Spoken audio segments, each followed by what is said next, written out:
Just this morning when I woke up, I was listening to somebody who is going to be the presidential candidate in Sierra Leone. And he was wondering to himself, why is it that Africa continues to punch below her weight, economically, politically, and otherwise? We are a continent of 1 billion people, but we cannot feed ourselves. We are a continent of young people, but there is a sense in which we have no faith in ourselves.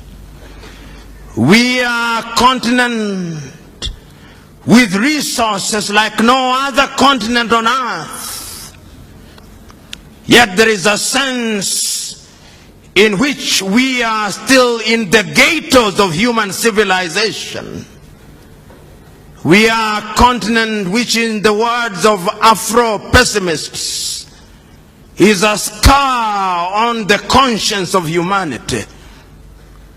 Which begs the question, what is it that we are not doing right? This particular individual said, and this is what he said, that Africa still suffers from the Garden of Eden syndrome.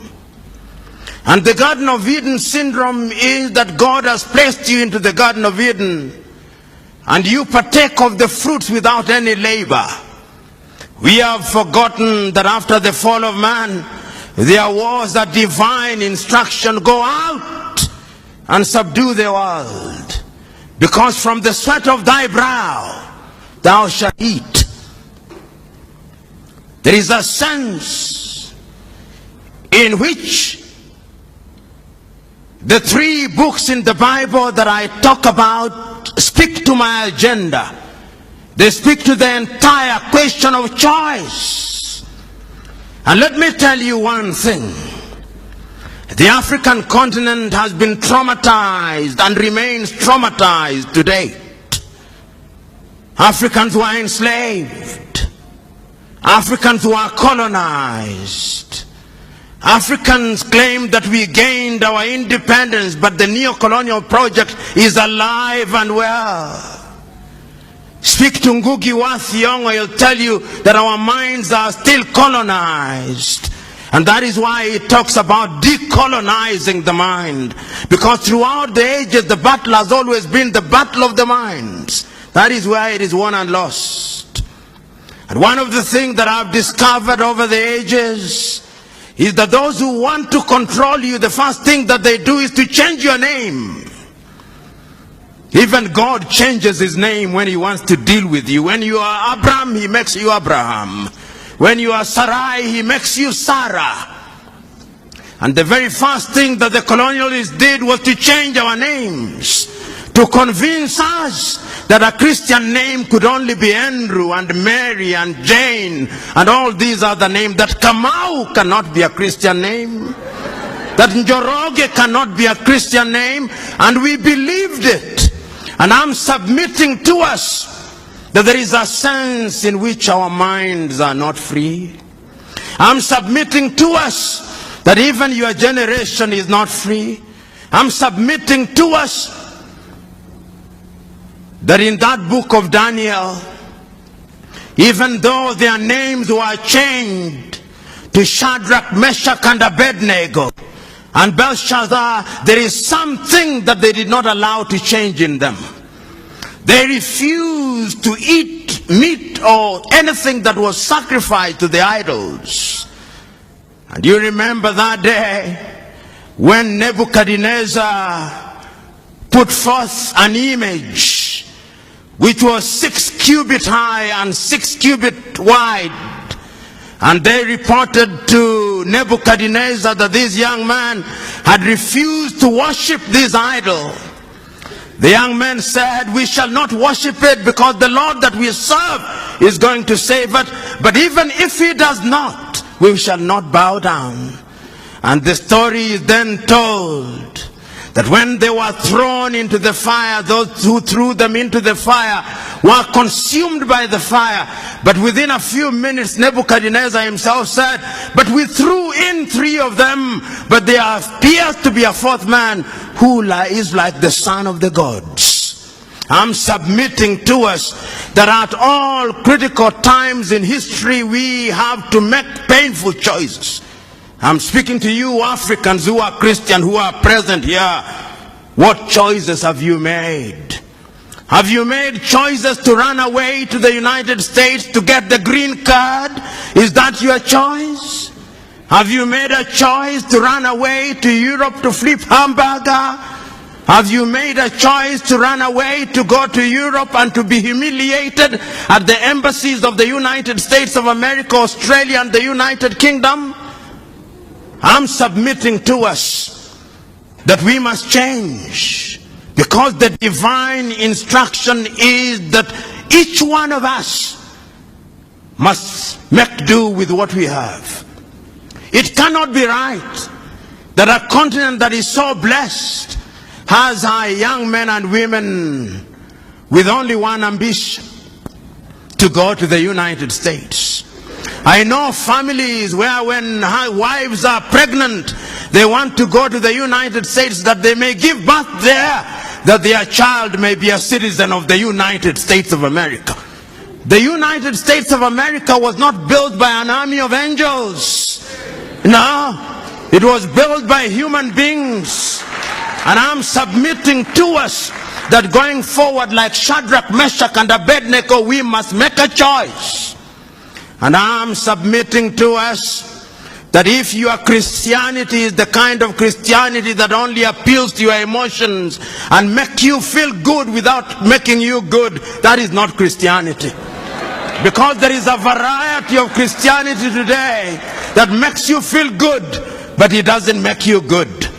And I'm submitting to us that we must change now, because if we don't change now, you are going to be subdued by other civilization. And as I said at one forum, and I repeat it now, there are 2 ways of being at the dinner table of civilization. You can be at the dinner table as a diner or as a waiter. Choose you now. Whether you want to be a diner or a waiter, choose you now. But even as I proceed, I have not forgotten that there is another book, that there is the battle between Elijah and the gods of Baal. Today, we have erected unto ourselves gods of Baal. I go to many churches, and there is the prosperity gospel. The gospel that tells us that the church is a casino, where depending on how much you pay as a tithe or givings, then you'll get blessing. That is not the God that I worship. And if there was such a God, I would refuse to worship such a God. The God that I worship and the Christ that I follow, I remember on that day when an old woman had given the smallest contribution, he said, that woman has given the most, because there was sacrificial giving. We must now interrogate our Christianity, because Paul says, I would want you to be like the Christians of Berea. Because the Christians of Berea, once you'd preach to them, they would go to the gospel and ask, are you preaching the right thing, or you are preaching make good gospel? I'm submitting to us that at critical moments in history, there has always been a choice. And this is what Elijah is confronting the people with. He says, for how long shall you waver between 2 opinions? If God is God, worship God. And if Baal is God, worship Baal. I'm submitting to you that the time for choice is now. If material things are the things you want to worship, if you think that having Lamborghini, if you think like having Ferrari and all these other goodies is the right thing, then you can go on. But the last time I checked, greed is insatiable. It's like drinking salty water. The more you drink, the more you want. So choose you now. You Christians and Africans shall come to the white men who are present in this room shortly. I'm submitting to us, and there is a preacher that I love for only one thing, or sometimes I think he go overboard on his love for Israel, John Hagee. And he says one thing that I love, the uncompromising message of Jesus Christ.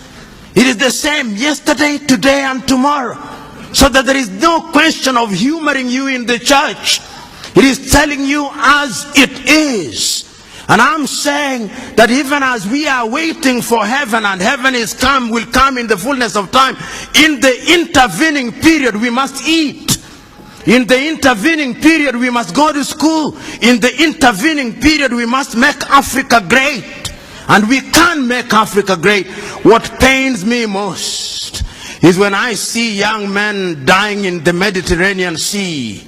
You know, a long time ago, they took Africans to Europe and Caribbean a long time ago. And they were wailing and kicking. And I've seen the dramatization of Alex Haley's Roots. And I've seen how in Roots a young man is taken from the Gambia, Kunta Kinte. And I've seen how Kunta Kinte refuses to change his name. And they call him Toby, but he says, I'm Kunta Kinte. Ultimately, for strategic reasons, he accepts the name Toby.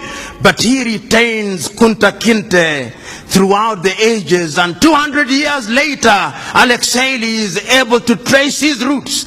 But today, young Africans are going to Europe willingly to be enslaved. Is slavery by another name. Because you are paying wages, you are paid wages that can barely keep you alive. I'm submitting to you who are here, Africa is the land of action. I'm submitting to you here that the Europeans will never respect you if you don't respect yourselves. Because respect is earned, not given.